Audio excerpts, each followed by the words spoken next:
साथियों नमस्कार। आज मैं हूं गांव करड़ जो दातारामगढ़ विधानसभा क्षेत्र में आता है। इसकी जिला मुख्यालय सीकर से दूरी है 65 से 70 किलोमीटर के करीब।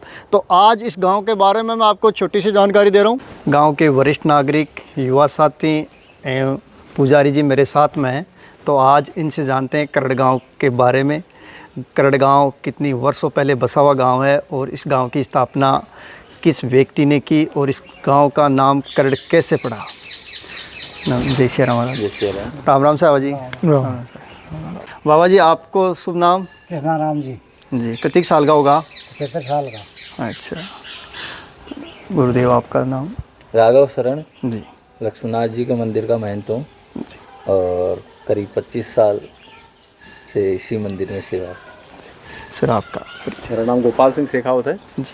अध्यापक हूँ, गांव का इसी गांव का निवासी हूँ और उम्र लगभग 54 साल के आसपास है और ठाकुर जी की छत्र छाया में यहीं गांव में ही पोस्टिंग है। अच्छा सर, बात करते हैं आपके गांव के बारे में।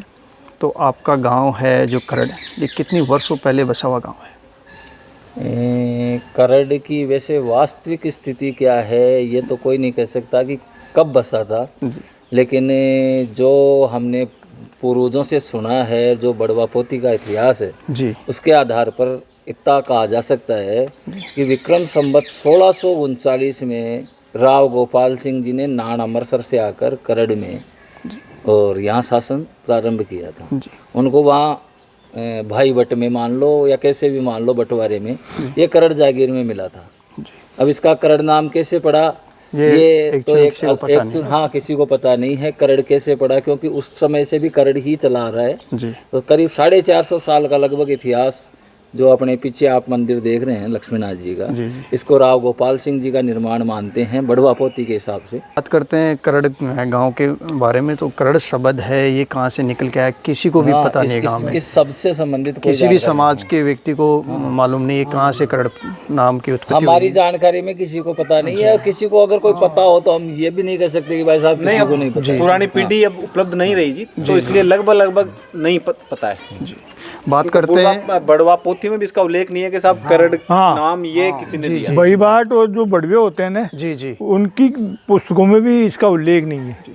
सर बात करते हैं आपके गांव में जो पुराना कुआं है ये मंदिर के पास में, तो सर्व समाज गांव की स्थापना हुई, नींव रखी गई, उस समय क्या इसी कुएं से पानी पीता था? बिल्कुल, ये मंदिर के पनियारी कुआं यही था। हाँ, यही मंदिर के निर्माण से पूर्व में इस कुएं का निर्माण हुआ है जी। और इसके साथ में इसके पास में लगा हुआ ये देख लो आप शिवालय जो लिखा हुआ है जी, इसमें प्राचीन शिवालय है जी। और इसी कुएं पर जो ऊपर लगी हुई है बूनी, ऐसे ही यहाँ पर नीचे भी एक लगी हुई थी, लेकिन पानी वाटर लेवल नीचे जाने के बाद में जैसे इसको पत्थर लगा के बंद करवाया उस समय वो हटा दी।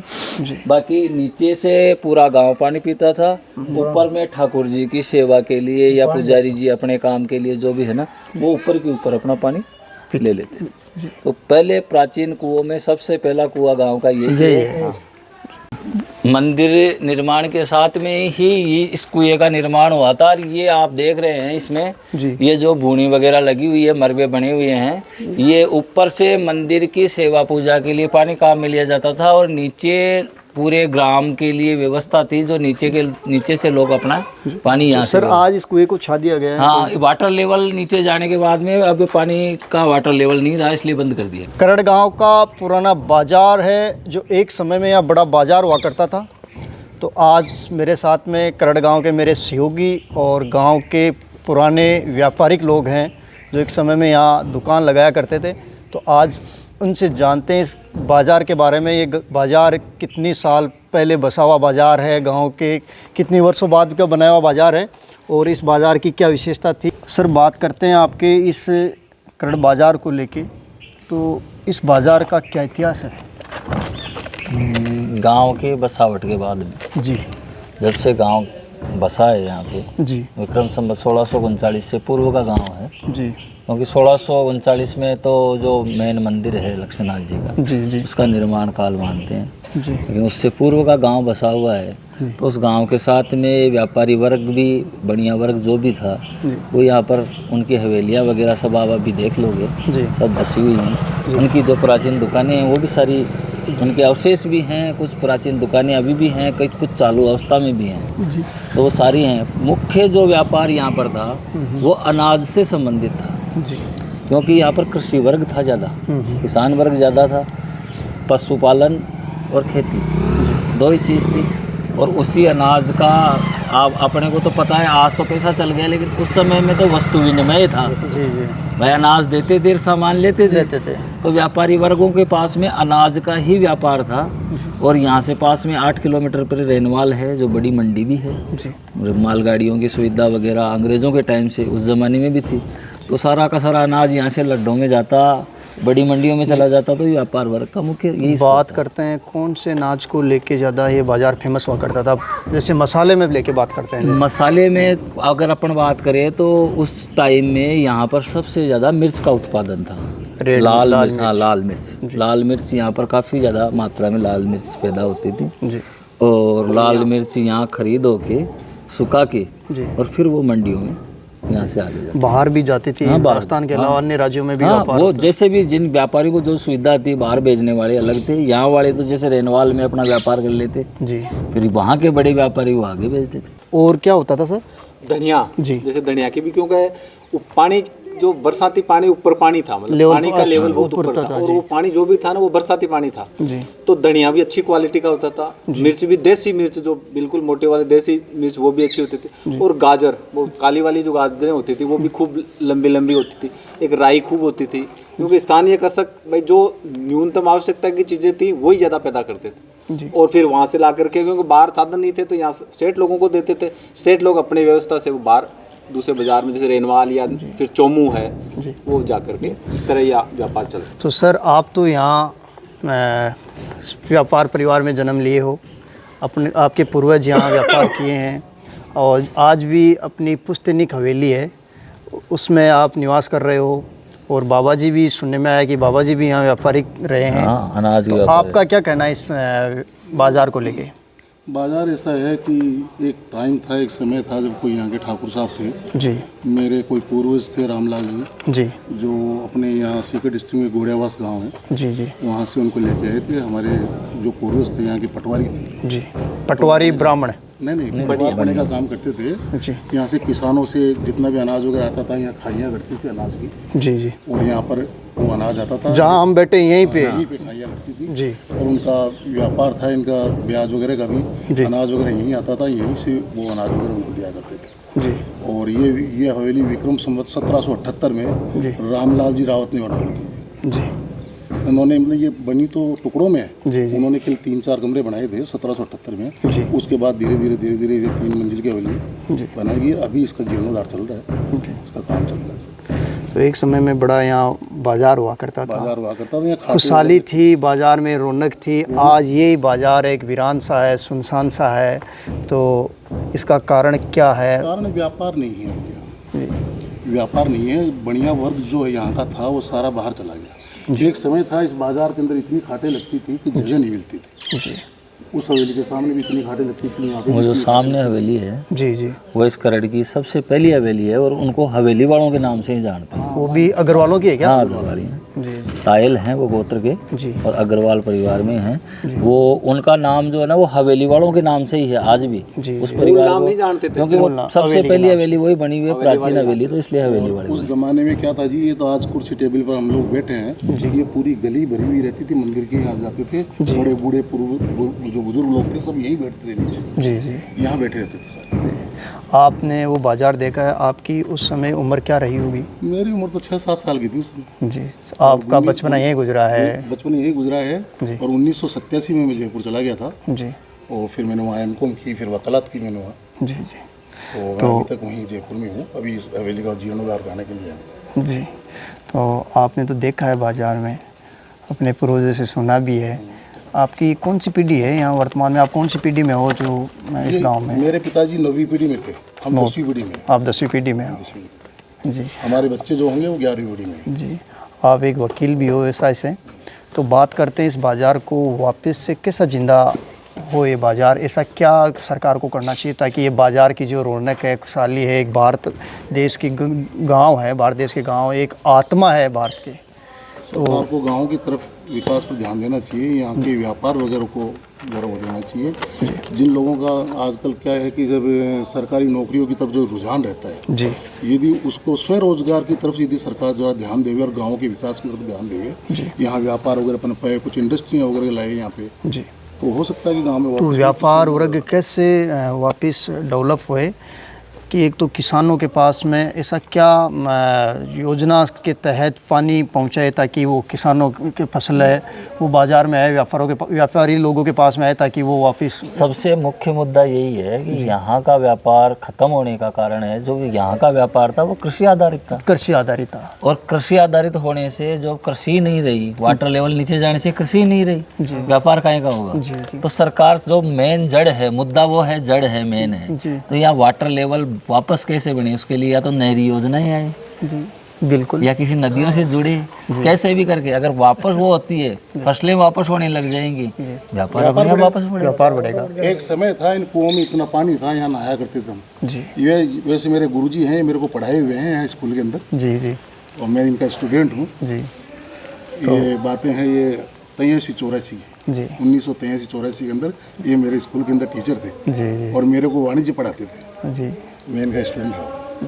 तो अब व्यापार की बात ऐसी है कि जैसे खेती वगैरह के आज पानी का लेवल नीचे चला गया, अब आज के किसानों के पास खेती वगैरह होती नहीं है या अनाज वगैरह इतना होता नहीं है। यदि सरकार इस तरफ ध्यान देवे, जरा सिंचाई की योजनाएं यहाँ लेकर के आवे तो कृषि बढ़ेगी, हर वर्ग को, हर को फायदा होगा। जमीन तो उपलब्ध है जी, जी, जैसे करड़ में 52,000 क्षेत्रफल 52,000। हाँ, बावन्नी इसीलिए बोलते हैं, जैसे करड़ की बावन्नी, करड़ मतलब अपने जो मारवाड़ी भाषा में कहते हैं ना बुजुर्ग लोग, करड़ की बावन्नी का मतलब वही है, 52,000 बीघा जमीन करड़ की पंचायत के पास में। तो 52,000 बीघा में जैसे बात करें जो फसल होती है सिंचाई वाली, तो कितने क्षेत्रफल में होती है वो? अब तो वैसे अगर अपने सिंचित किसाई की बात करें दोनों फसलों की, तो वो तो बहुत कम रकबा रह गया है, क्योंकि पानी है ही नहीं, पानी नहीं है। और बारिश आधारित खेती है तो वो तो लगभग सारी जमीनों पर ही होती है। गुरु जी कह रहा है बाबा जी व्यापारी हाँ, नाज का व्यापारी। हाँ, अच्छा अच्छा, आगे निकले बाद में अठाऊ थे व्यापार चालू करे। अरे आती है जाती हैं, दल बदल होता रहता है, कई वादे होते हैं। भारत देश एक ग्रामीण क्षेत्र वाला देश है और जो ग्रामीण लोग हैं एक भारत देश की आत्मा है। तो जो अपने भारत देश की आत्मा है इसको जीवित करने के लिए ऐसी क्या योजना लाएं ताकि ये अपने पूर्वजों की यादें हैं जो आज वीरान सी हैं, ये वापस एक महक के रूप में खिले, गुलाब के फूल की तरह, वही बाज़ार लगे, वही आने वाली पीढ़ियाँ, ताकि गांव में शुद्ध हवा, जो गाँव का जो व्यापार व्यवसाय धंधा है वो वापस ऊपर आए। इसका सरकार को इस तरफ क्या है, स्वरोजगार की तरफ ध्यान देना चाहिए और गाँव में जितने भी जो लोग भी मतलब वापस व्यापार करते हैं उन्हें सब्सिडी दी जानी चाहिए, टैक्स में उनको रियायत दी जानी चाहिए।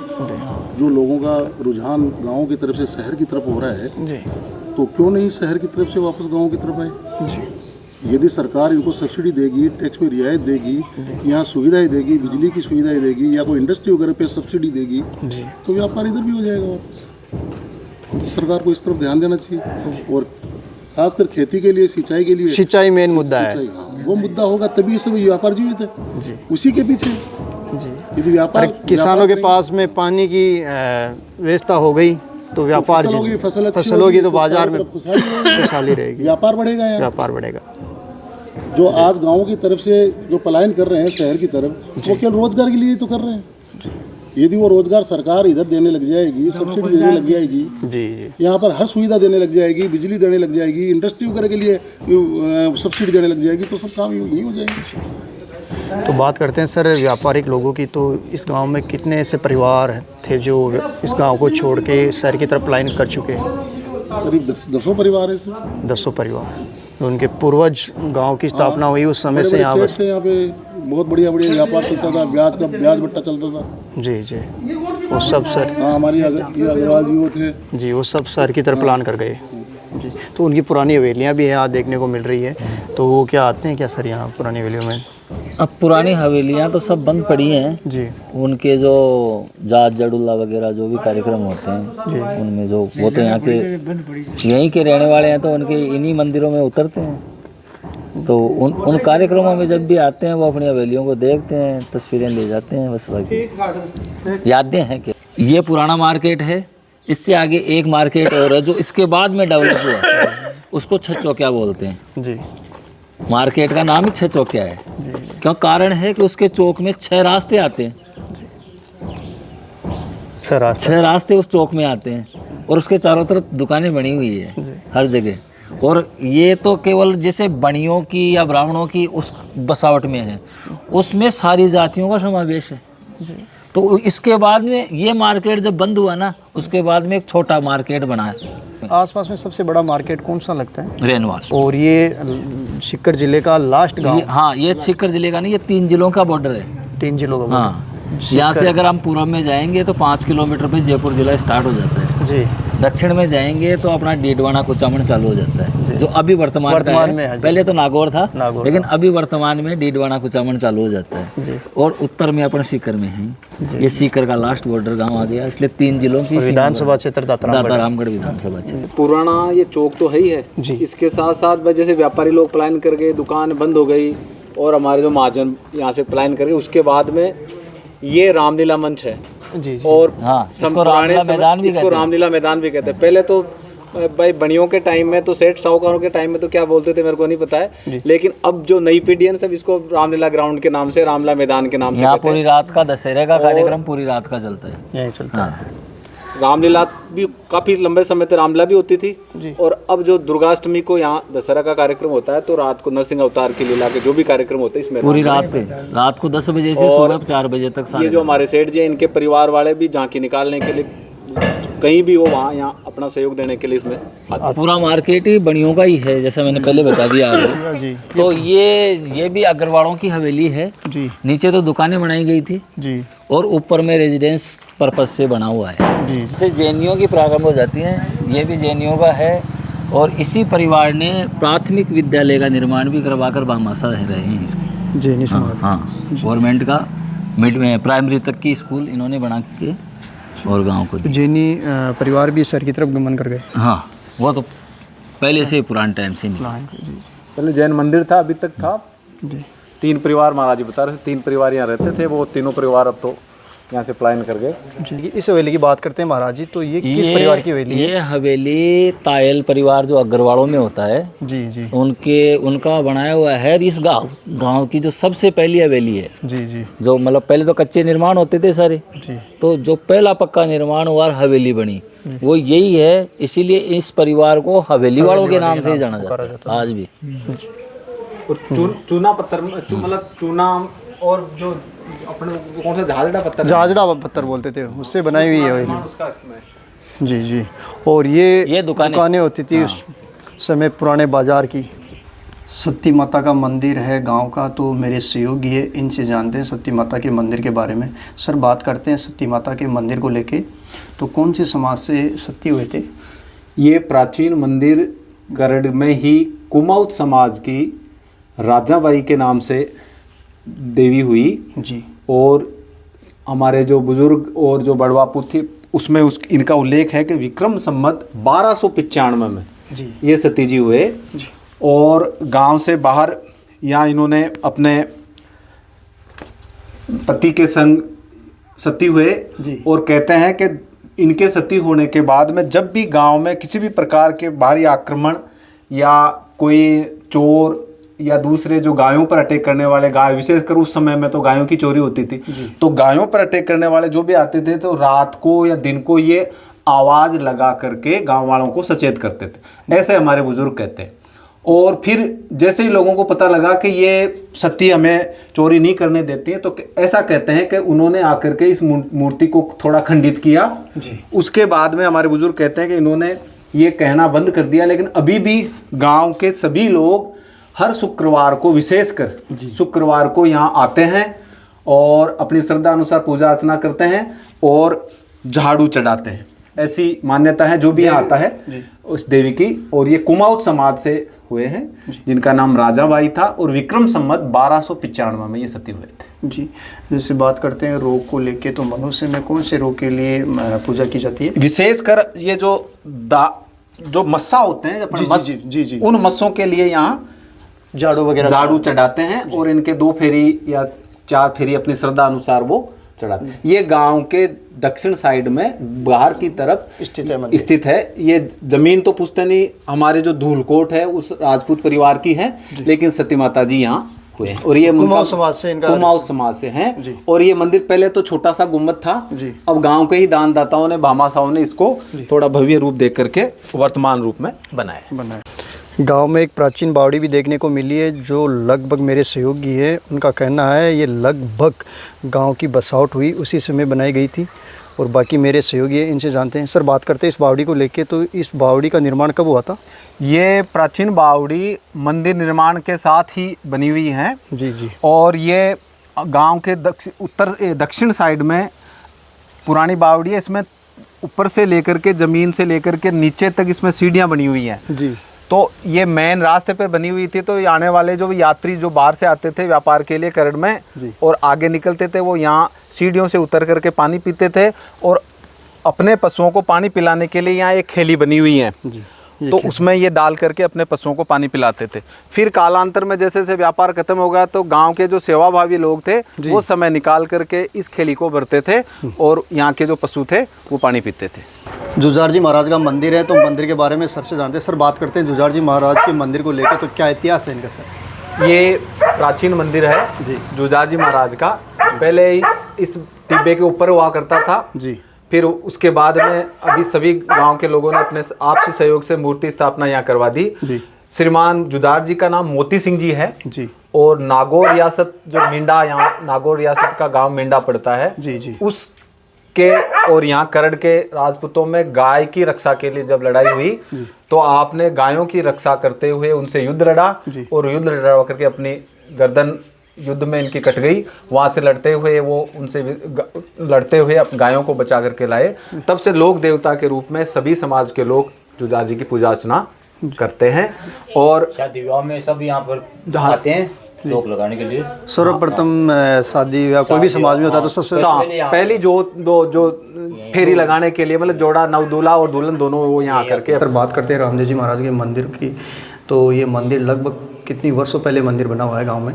देखिए, ये प्राचीन मंदिर बाबा रामदेव जी का, जो लोक देवता रामदेव जी थे उनका है।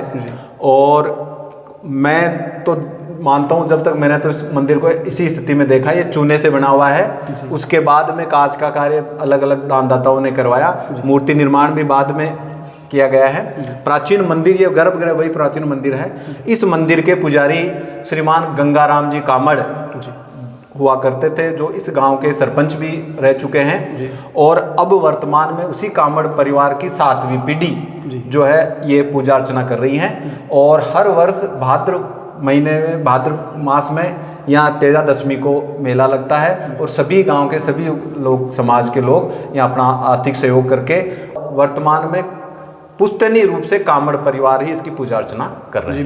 मंदिर की स्थापना भी उसी समय से यही परिवार जब मंदिर की स्थापना हुई तब से लेकर के आज तक कामड़ परिवार ही इस मंदिर की पूजा अर्चना कर रहे हैं। गांव में तेजा जी महाराज का मंदिर है। गांव में 2 जुझार जी के मंदिर हैं, तो सर से जानते हैं दूसरे जुझार जी के बारे में। सर, बात करते हैं दूसरे मंदिर को लेके, तो इनका क्या योगदान था सर? ये धूलकोट में स्थित थान जी महाराज जी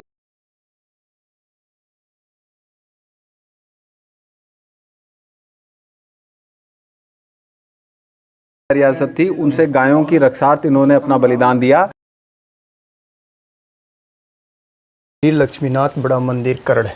महाराज, मंदिर के इतिहास को लेकर चर्चा करते हैं, तो इस मंदिर का क्या इतिहास रहा है सर? देखिए, इस मंदिर का वैसे तो 3 तरह से इतिहास है जी। ऐतिहासिक आंकड़ों से अपन देखें, पहले चर्चा करते हैं मंदिर को लेके। मंदिर की स्थापना गांव की बसावट से पहले ही बता रहे हैं गांव वाले, मेरे सहयोगी हैं, काफ़ी मैंने चर्चा की है गांव में, तो कि प्राचीन मंदिर है, गांव बसा था उससे पहले बना हुआ मंदिर है। हाँ, देखिए इसमें ऐसा है जी, एक प्राचीन टाइम में गढ़ और मंदिर जी या बड़ियों की हवेलियाँ, यही पक्का निर्माण होता था जी। ये तो निश्चितता है, सारे कच्चे निर्माण थे और सारे के सारे जी। तो ये जो जहाँ भी गांव बसता था, सबसे पहले हमारी संस्कृति रही है कि सबसे पहले हम ठाकुर जी का कोई स्थान बनाते थे, उसके बाद में गांव की बसावट होती थी जी। आप किसी भी बड़े शहर को भी ले लो, चाहे किसी को भी ले लो, सब जगह आपको वहाँ के मुख्य मंदिर जरूर मिलेगा आपको। जयपुर में भी गोविंद देव जी हैं जी, राजा हैं वहाँ के। वैसे ही हर गांव का कोई ना कोई मंदिर ज़रूर होगा जो उन रियासत काल में बना हुआ है। जहाँ भी गांव बसा है वहाँ पहले मंदिर बना है। इस मंदिर के 3 इतिहास की मैं आपको बात करूँ तो एक ऐतिहासिक आंकड़े तो ऐसे हैं कि इसकी जो बनावट शैली है या पुरातत्व वालों ने जो सर्वेक्षण किया है उसके हिसाब से इसको राजपूत कालीन मानते हैं, तो वो लगभग 1200 ईस्वी के आसपास का निर्माण मान के चलते हैं जी। पुरातत्वविद ये कहते हैं। दूसरा इतिहास हमारी जो बड़वा पोथी है जिसमें हम लिखते हैं कि भाई हाँ इनकी ये पीढ़ियाँ चली इसमें, उसके आधार पर अगर अपन चले तो विक्रम संवत 1639 में राव गोपाल सिंह जी ने इस मंदिर का निर्माण करवाया। 2 बावड़ियाँ बनवाई, एक बंदा कुआं बनवाया, एक कुआं ये मंदिर के पास शैली को लेके बात करते हैं तो कौन सी शैली में बनाया हुआ? ये नागर शैली, जिसमें आज अपने जो अयोध्या में राम मंदिर बन रहा है जी, वो भी नागर शैली में है। और ये शिल्प कला की जो 2 शैलियाँ हैं, नागर शैली और द्रविड़ शैली। द्रविड़ शैली में दक्षिणी भारत के मंदिर हैं, नागर शैली में जो शिखरबंद मंदिर बनते हैं उत्तर भारत में जी, वो सब नागर शैली में बने हुए हैं। जिन मंदिरों पर शिखर बने हुए हैं लंबे, वो सब नागर शैली के निर्माण है। ये मंदिर नागर शैली का निर्माण है। बात करते हैं कौन से राजा का राज था उस काल में मंदिर की स्थापना? देखिए ये पहले तो यहाँ पर जो है ना चारणों का शासन रहा है किसी ज़माने में जी, और उसके बाद में यहाँ पर राजपूतों ने जो शासन किया उनमें सबसे पहले इस गांव में आके राव गोपाल सिंह जी हैं। जी, उनके शासन में बना हुआ मंदिर।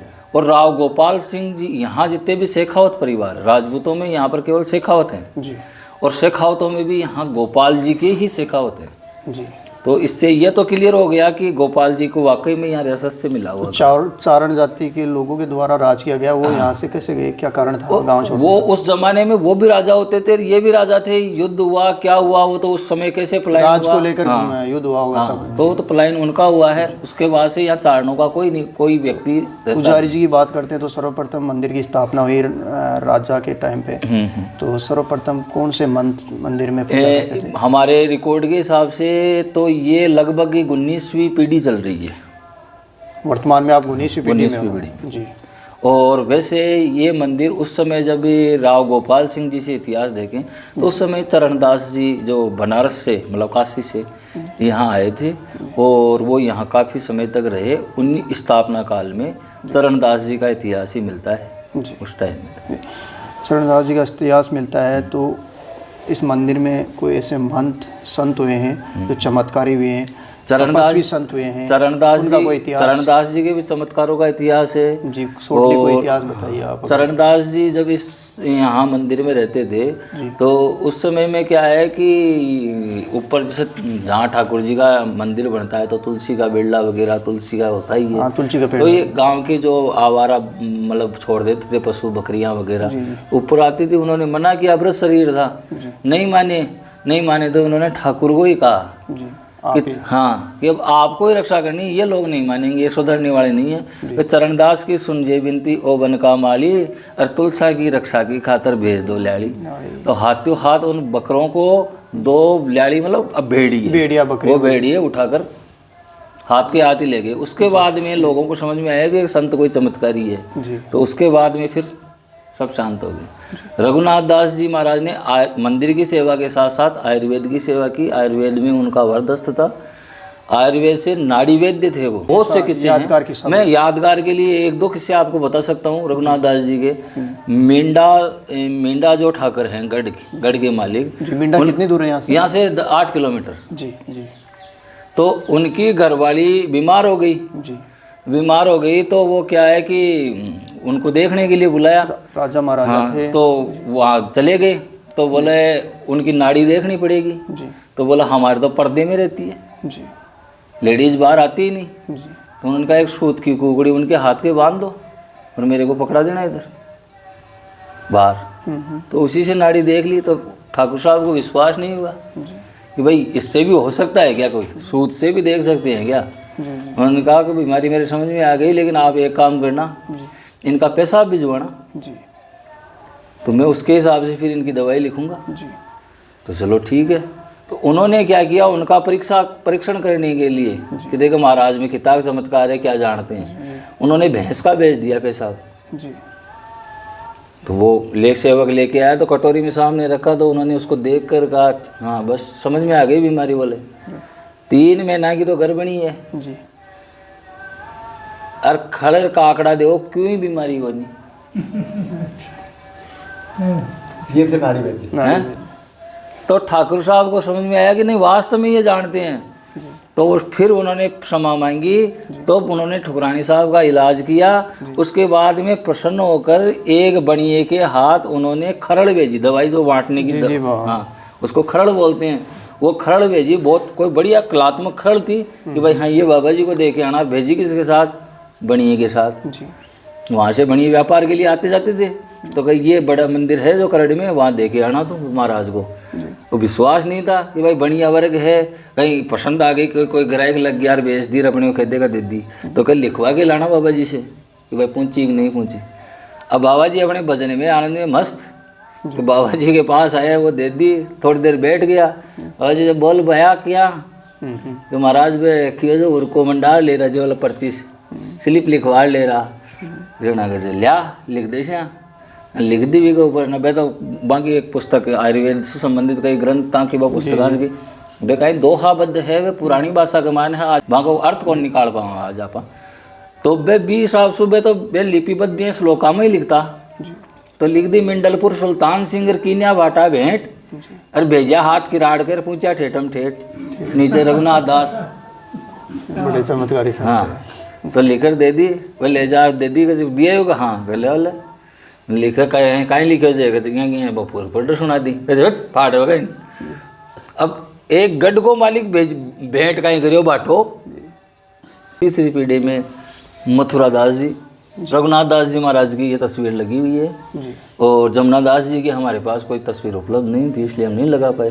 बाकी ये मथुरा दास जी जो मेरे से पहले थे, इन्होंने भी 50 साल आयुर्वेद की सेवा करी है। औरंगजेब काल में जो ये संकीर्णता चली मंदिरों को तोड़ने की, तो उस कड़ी में उस ज़माने में मंदिर सीमित मात्रा में होते थे। मंदिर एक एक गांव में एक एक प्राचीन मंदिर हो, एक एक मंदिर, और उनमें भी कोई विशेष मंदिर। अब ये तो ऊंचाई पे बना हुआ और दूर से दिखता है भाई हाँ मंदिर है, कोई शिखर मंदिर, तो इस पर भी तो इस पर भी उसका आक्रमण हुआ है। उसके भग्नाओं से, जैसे शिल्पकला में मूर्तियाँ वगैरह बनी हुई है, वो जगह जगह खंडित की हुई है। आपको दिखाएंगे अभी गोमुख तोड़ा हुआ है, या जो शिल्पकला में जैसे मूर्तियाँ आक्रमण हुआ उस समय कौन से मन थे यहाँ पे पूजा कर रहे थे? उस समय जैतराम जी महाराज का आलेख मिलता है। तो कोई आपके सामने सा कोई लेख निकल के आया हुआ? नहीं, लेख ऐसा नहीं है। लेख उस समय में बस इतना ही हमारे पास, हमारी जो बडगों ने बताया है, लेख वैसे लिखित में नहीं है, लेकिन बडगों ने बताया उस हिसाब से इस मंदिर के समय में इस मंदिर को 9 मंदिरों की अधीनस्था थी आसपास। हाँ आसपास के। कोई बड़ी पीठ भी नाम हो? नहीं, ये सब मेंढा, देवली, भादवा, ये जो आसपास के जितने भी गांव है ना, इनमें आज भी महंत की चादरपोशी होती है। तो यहाँ का महंत जाना अनिवार्य है जी। आज भी मंदिर इसी मंदिर के नीचे है। हाँ जी। लेकिन वो उन सबको स्वतंत्र कर दिया गया, वो अपने हिसाब से निर्णय लेते हैं, अपने हिसाब से काम करते हैं। लेकिन उस जमाने में यहाँ की सारी वो व्यवस्था चलती थी। तो भादवा जब औरंगजेब काल में आक्रमण हुआ, तो यहाँ की मूर्तियाँ उठाकर वहाँ ले गए थे भादवा में, ताकि मूर्तियाँ सुरक्षित रहे। इसीलिए मूर्तियाँ खंडित नहीं कर पाए जी। बाकी जो शिल्पकला में बनी हुई मूर्तियाँ उन्हीं को खंडित कर। अष्टधातु की मूर्तियाँ स्थापित की हुई है, जो प्राचीन काल से स्थापित है, और बाकी महाराज जी हैं, इनसे जानते हैं। बात करते हैं मूर्तियों को लेके, तो अष्टधातु की ये मंदिर की स्थापना हुई उसी समय से। हाँ, ये मूर्तियाँ मंदिर के स्थापना काल से ही चली आ रही है। और ये जो मुख्य मेन द्वार है, एक ही पत्थर से बना। हाँ, ये पूरा एक पत्थर का ही निर्माण है जी। मुख्य द्वार पे शैली को लेके बात करते हैं पुजारी जी से। सर, पुजारी जी बात करते हैं शैली को लेके, तो आप थोड़ा शैली पे प्रकाश डालिए। मुख्य द्वार पे आप देख रहे हैं गोल्डन में जो गणेश जी मेन दरवाजे पे विराजमान हैं, दोनों साइड में रिद्धि सिद्धि भी हैं जी। और अपन अब नीचे आएंगे जी, तो आपको जैसे भगवान विष्णु के जो दो द्वारपाल होते हैं, जय और विजय जी, दोनों साइड में आपको दिखाई देंगे जी, है ना। नीचे सिंह द्वार भी आपको दिखाई दे जाएगा अपने जी। तो ये सारा निर्माण एक ही पत्थर में सारा काट के बनाया गया है। आक्रांताओं ने मुगल काल के समय में इस मंदिर पर जो आक्रमण किया तो उसमें मेन मूर्तियां पुजारियों ने कहीं छुपा दी और वो उपलब्ध नहीं हुई, तो उन्होंने शिल्प कला में जो मूर्तियां बनी हुई थी जैसे जय विजय की मूर्तियां हैं या और जो ऊपर जो मूर्तियां आप दिखाइए उनको खंडित किया। हाँ, इन मूर्तियों के किसी के मुंह किसी का पैर, जय विजय का भी जैसे ये देखो आप मुंह तोड़ा हुआ है, किसी का पैर टूटा हुआ है, किसी का मुंह टूटा हुआ है, तो आप अगर स्पष्ट देखोगे आराम से टूटा हुआ है। हाँ, उसमें भी देख लो आप, जो मुंह पूरा अंदर तक वो सारे, किसी का पैर, तो ये सब खंडित किए गए उस टाइम में।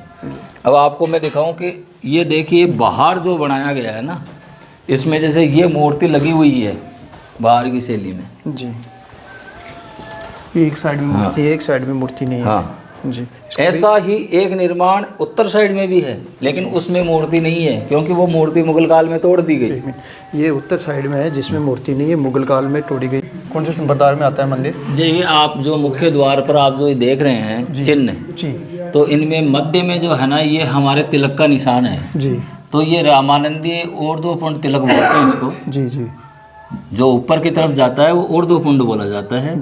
जो अपन शंकर संप्रदाय वाले जो आड़ी खींचते हैं वो, हाँ, वो ऊर्ध्वपुंड, ये तो ऊर्ध्वपुंड है जी, है ना, और वो ये शंख टाइप का है ये दोनों जैसे भगवान के आयुध हैं, शंख और चक्र। जी, जी। तो ये वैष्णव संप्रदाय में सभी संप्रदायों में मिलेंगे आपको, वैष्णवों के तो। लेकिन हाँ, हनुमान जी और गरुड़ जी, तो इन पांचों का जो समावेश है ये रामानंद संप्रदाय के मुख्य प्रतीक चिन्ह। महाराज जी, बात करते हैं नृत्य मंडल को लेके, तो जो बीच वाला मंदिर का खंड है इसके बारे में थोड़ा आप समझाइए मुझे।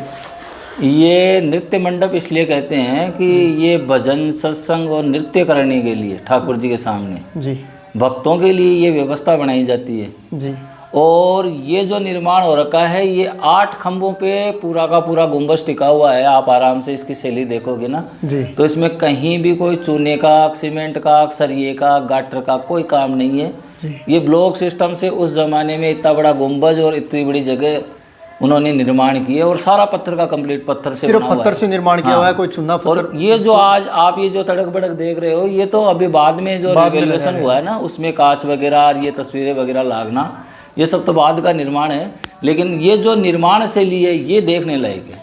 निर्माण शैली की बात करते हैं तो सिर्फ पत्थर से बनाई हुई शैली है जिसमें कोई चुना वगैरह नहीं लगा रखा है, सिर्फ ब्लॉक पर ब्लॉक पे ब्लॉक रखे बनाई हुई है। ये 4 पिलरों पे बना हुआ गुंबद शैली है, 4 पिलरों पे टिका हुआ है। जी, जी, और ये इसको एंट्रेंस द्वार या नंदी मंडप जो भी बोल सकते हैं, ये मंदिर का मुख्य द्वार जो प्रवेश करते हैं। पुजारी जी, बात करते हैं रोशनदान को लेके, तो ये किस आधार पे बनाई हुई है? ये जो मैंने आपको पहले बताया था ना जी, कि सूर्य चाहे उत्तरायण हो, चाहे दक्षिणायन हो, चाहे मध्य में हो, जी, सूर्य उदय के साथ में जो किरणें यहाँ से सीधी मूर्तियों पर जाती है जी, और ये उस समय का एक वास्तु का नमूना है कि इतनी दूरी पे यहाँ से वहाँ तक प्रकाश जाना, जी, उसके लिए व्यवस्था बनाई हुई है। ये भी एक वास्तु है। आक्रांताओं द्वारा जब मंदिर पर आक्रमण हुआ ना, जी, जी, तो औरंगजेब काल में जो मूर्तियां खंडित की गई, जी, उसी क्रम में ये गोमुख जो भगवान का अभिषेक का जो जल इससे बाहर निकलता है, जी, वो भी औरंगजेब काल में तोड़ा गया है। ये भग्नावशेष मौजूद हैं, आप आराम से देख सकते हो। ये कान, आँख, नाक, मुंह, दांत सब कुछ बने हुए हैं। ये आधा टुकड़ा तोड़ा हुआ है, खंडित कर दिया इसको, हमने इसको सुरक्षित रख रखा है अभी तक। दिखाने गांव का दृश्य है जो मंदिर के पास से लिया गया दृश्य है। बहुत ही सुंदर गांव है और काफ़ी पुराना पहले बसा हुआ गांव है। आप देख सकते हो करड़ गांव का दृश्य है। मंदिर के तीनों शिखर हैं, जो मेन शिखर है जिसमें मूर्ति विराजमान है, बीच वाला नृत्य मंडप और ये है नंदी मंडप। बहुत ही सुंदर मंदिर बनाया हुआ है, प्राचीन काल मंदिर है। सर, मुगल शासकों का यहाँ इस गांव में पूछने का मुख्य कारण क्या था? मुख्य कारण यही रहा कि ये अजमेर रूट पे गांव स्थित था जी, और ये हमारा मंदिर जो है ऊंचाई पर स्थित था, तो उसको सनातन व्यवस्थाओं के उसको जब सनातन व्यवस्थाएं दिखाई दी या भगवा ध्वज उसको दिखाई दिया, तो अपनी संकीर्ण मानसिकता के कारण उसको इसने तोड़ने का मुख्य उद्देश्य रहा। तो मेन एक समय यही रास्ता था। ये रास्ता दिल्ली और अजमेर का व्यापारिक रूट रहा है। उसका आना जाना इधर से उसकी औरंगजेब और उसकी सेनाएं इधर से आती जाती थी, क्योंकि सांबर जो नज़दीक है वहाँ नमक का व्यापार होता था। ये मुख्य व्यापारिक रूट था, क्योंकि पूरे हिंदुस्तान में उस काल में नमक की सप्लाई सांबर झील से होती थी। इधर रेवासा है, वहाँ भी सांबर नमक का व्यापार होता था, बड़ा नमक का उत्पादन होता था। तो क्योंकि नमक तो मुख्य आवश्यकता थी, तो नमक के व्यापार के लिए ये रूट था। तो उसी कारण उस समय उसकी सेना आई। साथ ही साथ अजमेर शरीफ में जहाँ दरगाह है उसके लिए उनकी आवश्यकता, और वहाँ उस टाइम मुगल काल में अजमेर उनका आना जाना था। तो इस कारण से ही उन्होंने इस मंदिर पर आक्रमण किया और इस मंदिर को कुछ हद तक नुकसान पहुँचाया। महाराज जी, बात करते हैं आपके गाँव की बसावट को लेके। तो मेरे सहयोगी सर के साथ में मैं विजिट किया गाँव, तो मैंने देखा आपका गांव एक बड़े वास्तुशास्त्र के अनुसार बसाया हुआ गांव है। तो इसके बारे में क्या कहना आपका? देखिए, वास्तु के हिसाब से जो मकान का मध्य भाग होता है जी, उसको ब्रह्म स्थान बोलते हैं जी। और इस गांव का मध्य स्थान ये मंदिर है जी। गांव से मध्य में बसा हुआ है बिल्कुल। चाहे आप उत्तर में जाओ, दक्षिण में जाओ, पूर्व में जाओ, चाहे पश्चिम में जाओ, मध्य स्थान ब्रह्म स्थान होता है, अर्थात देवता का मुख्य स्थान होता है, जहाँ इनको बसाया गया है। इसके चारों तरफ ब्राह्मण, बणिये और व्यापारी वर्ग को बसाया गया है, तो वो बसे हुए हैं इसके आसपास में। फिर उसके बाद में जो इनकी रक्षा का दायित्व किनका है? क्षत्रियों का। तो जितनी भी कोर्डियाँ बसी हुई है वो इन सब के बेक में वो बसी हुई हैं। मार्शल कौम बाहर है। वो इसलिए है कि आप निश्चिंत और निस्संदेह आराम से अपना व्यापार करो, कर्मकांड करो, पूजा पाठ करो, सब कुछ। क्यों? आपकी रक्षा में हम खड़े हैं बाहर। जो भी आता है SC/ST की बात करें तो ये पास तो और इनका सबका अलग अलग अपने हिसाब से पूरे गांव के मुख्य मार्ग जो है ना, सब अलग अलग मोहल्लों में जा रहे हैं, अलग अलग सबकी अलग अलग गलियां, वास्तु के हिसाब से सबकी अपनी अपनी अलग अलग क्षेत्र में बसे हुए हैं। ऐसा नहीं है कि सभी जातियां सब में मिक्स हो रही हैं। एक जाति वर्ग विशेष अपना अलग से एक मोहल्ला बना के बैठा हुआ है और उसके चारों तरफ मार्शल को बोलते हैं। साक्षरता में क्या कहना है सर आपका? देखिए, साक्षरता की बात है, करड़ शुरू से ही साक्षरता की उच्च साक्षरता की श्रेणी में रहा है, क्योंकि करड़ में बहुसंख्यक श्रेणी में ब्राह्मण रहे हैं जी, बणिये रहे हैं जी, राजपूत रहे हैं जी, और दूसरी जातियों में जाट रहे हैं। तो ये सभी शिक्षित रहे हैं, मानसिक रूप से तो सब 100% शिक्षित रहे हैं। ब्राह्मण वर्ग में सब अच्छे विद्वान रहे, कर्मकांडी रहे हैं, बणियों में अच्छे लोग रहे हैं जो अच्छा व्यापार करते रहे। गाँव उस समय उन्होंने गाँव में किया। वर्तमान में संपूर्ण हिंदुस्तान में कलकत्ता, बम्बई, दिल्ली, बेंगलोर ऐसे बड़े बड़े शहरों में जाकर के आज भी वर्तमान में व्यापार कर रहे हैं। साथ ही साथ अगर वर्तमान काल की बात करें तो सबसे ज़्यादा एजुकेशन में, शिक्षा विभाग में कम से कम 50-60 के लगभग यहाँ शिक्षक वर्ग हैं, और अच्छी पोस्टों में यूनिवर्सिटियों में प्रोफेसर हैं जी। इस करड़ में 4 RS हैं जी, वर्तमान में 1 IAS हैं जी, और 1 IAS श्री हनुमान प्रसाद जी बरूड़, वो रिटायर्ड हो चुके हैं जी। और कुल मिला के 100% शिक्षा का क्षेत्र वाला गांव है। 100% शिक्षा वाला क्षेत्र, और महिला शिक्षा भी खूब है जी, और पुरुष शिक्षा भी खूब है। अन्य चीज़ों को लेके बात करते हैं, अन्य सुविधाओं को लेके, हॉस्पिटल है, विद्यालय है और पानी की सुविधा है। देखिए, सीनियर तक का विद्यालय है जी, और मिडिल तक बालिका विद्यालय है जी, प्राथमिक विद्यालय है जी, पशु चिकित्सालय है और आयुर्वेद औषधालय है, भरपूर सुविधाएं हैं। हाँ, PSD की 2 पानी की टंकियां बनी हुई है, जल व्यवस्था अच्छी है, यहाँ का खुद का बिजली का ग्रेड है 33 kV का, 24 घंटे बिजली की सुविधा है। पूरे गांव में आपने विजिट किया है, सब जगह ब्लॉक लगे हुए हैं, कोई रास्ते कच्चे नहीं है, नालियों की व्यवस्था है। तो हर तरह से वैसे कह सकते हैं संपन्न गाँव। मतलब आज अगर हम बात करें आधुनिक युग में, तो इस गाँव में अब तो 3D टावर और मोबाइल के कई तरह के टावर लगे, जियो आ गया, एयरटेल आ गया, BSNL। उससे पहले भी हमारे गांव में इस तरफ जो सेठ जी है, लक्ष्मी नारायण बलदेव प्रसाद जी, उन्होंने अपनी पुत्री की शादी में रेनवाल से व्यक्तिगत खर्चे में टेलीफोन की लाइन, जब तार वाली लाइन आती थी, वो डलवा करके उन्होंने यहाँ उस ज़माने में उनके घर कनेक्शन हुआ, और गाँव का जो पोस्ट ऑफिस है उसमें कनेक्शन हुआ उस समय में। तो हमारा गाँव काफ़ी विकसित है, और यहाँ के जो लोग हैं ना, सामाजिक सौहार्द करड़ में बहुत अच्छा है, हर जातियों का। कई जगह देखते हैं। भामाशाह का बात करते हैं, भामाशाह को लेके बात करते हैं, तो आपने बताया सर बड़े भामाशाह रहे हैं, उनका क्या योगदान था? शॉर्टली में थोड़ा सा भाई ऐसा है कि सबसे पहले तो भामाशाहों में सबसे अग्रिम पंक्ति में तो बणिये रहे हैं जी, सबसे पंक्ति में, अग्रिम पंक्ति में तो जी। अब वर्तमान में राजपूतों में भी है, जाटों में भी है, ब्राह्मणों में भी है। अब तो सभी कौमों में अपने अपने क्षेत्र में सब अच्छी प्रोग्रेस की है, और गांव के लिए अगर उनसे किसी प्रकार का सहयोग अगर मांगते हैं तो तन मन धन से देने के लिए तैयार। और सभी वर्ग में, अब तो हमारे यहाँ कई लोगों में होता है ना कि जाति विशेष, वर्ग विशेष, करड़ में वर्ग विशेष की लड़ाई नहीं, आज राजनीतिक तक द्वेषता नहीं है, कोई मन करड़ में आज तक राजनीतिक द्वेषता नहीं रही। वैचारिक मतभेद हो सकता है, मनभेद कभी नहीं हुआ है। सारा समाज एक जाजम पे बैठ के गांव के कोई भी हित के लिए फैसला लेता है जी। रेगर हैं तो कम से कम आज के टाइम में 25-30 सर्विस नए युवा उनमें काम कर रहे हैं। जाटों में हैं, कुमावतों में हैं, बनियों में हैं, ब्राह्मणों में है, राजपूतों में है, सभी वर्ग में सर्विसमैन भी हैं। हाँ, कम से कम 500 सर्विसमैन, 500 सर्विसमैन। और मतलब वर्गभेद बिल्कुल नहीं। 5-7 हज़ार की आबादी में 500 सर्विस वाले बहुत।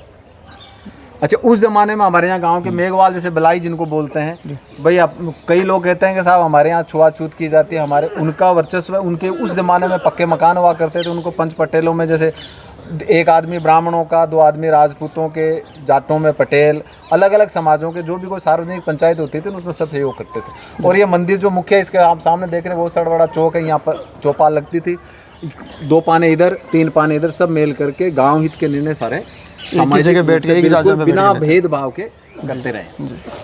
तो साथियों, ये था गांव अपना करड़।